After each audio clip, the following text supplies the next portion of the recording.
Сегодня Центральная избирательная комиссия провела жеребьевку, в ходе которой все политические партии определились с порядковым номером в бюллетене. Комитет информации и печати вместе с редакциями газет «Южная Осетия» и «Хусарин» предоставляет бесплатную печатную площадь для кандидатов в депутаты от одномандатных избирательных округов и для всех зарегистрированных партий.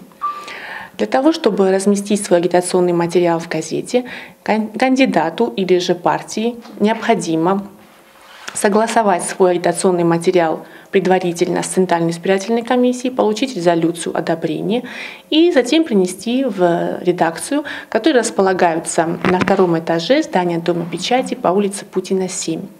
Предварительно сообщаем вам, что последний срок подачи агитационных материалов в редакции для зарегистрированных партий – это 11:00 27 мая. Для кандидатов от одномандатных избирательных округов крайний срок подачи материалов в редакцию – 28 мая 11:00, точно так же. И надо учесть, чтобы все кандидаты, либо же доверенные лица партий при подаче материалов в редакции приносили с собой удостоверение о регистрации ЦИК и паспорта граждан Южной Осетии.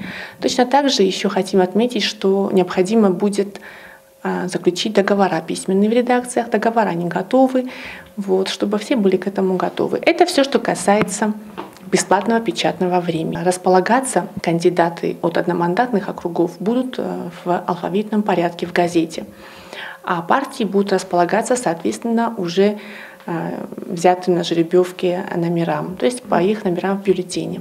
Это будут 2 спецвыпуска, посвященные всем кандидатам, которые хотят стать депутатами. Это бесплатное время. Есть также возможность получить платное время, то есть если кандидат или партия посчитает, что они могут еще хотят дополнительно что-то о себе сообщить избирателям, они могут прийти и в порядке предоставления по закону платного времени печатного могут также его приобрести. Что касается наших других информационных ресурсов, Государственное информационное агентство РЭС предоставляет для каждого кандидата в депутаты и для каждой партии в равной степени возможность один раз опубликовать свой агитационный материал на сайте информационного агентства РЭС и на телеграм-канале. В прямом эфире ГТРК ИИР будут проходить теледебаты. Темы дебатов мы заранее публикуем. Точнее, ЦИК их опубликует, мы подали их в Центральную избирательную комиссию. Опубликованы они будут на государственных ресурсах, чтобы все кандидаты и все политические партии могли должным образом подготовиться к теме обсуждения на дебатах. Дебаты для кандидатов в депутаты стартуют 22 мая. Они будут проходить в прямом эфире. Всем кандидатам будет предоставляться равное время на общение между собой и с телезрителями. И точно так же они будут выступать по алфавитному порядку кандидаты от одномандатных избирательных округов, а партии, соответственно, того номера, который у них есть в бюллетене. Точно так же наше государственное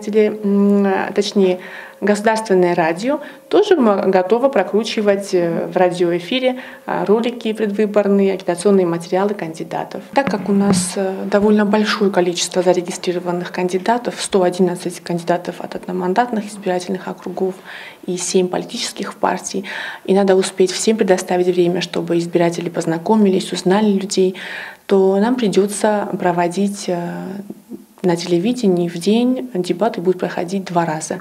В 18:30 будут проходить дебаты для кандидатов от одномандатных округов, и в вечернее время, после вечернего выпуска новостей, в 21:30 будут для политических партий. Всем желаем удачи!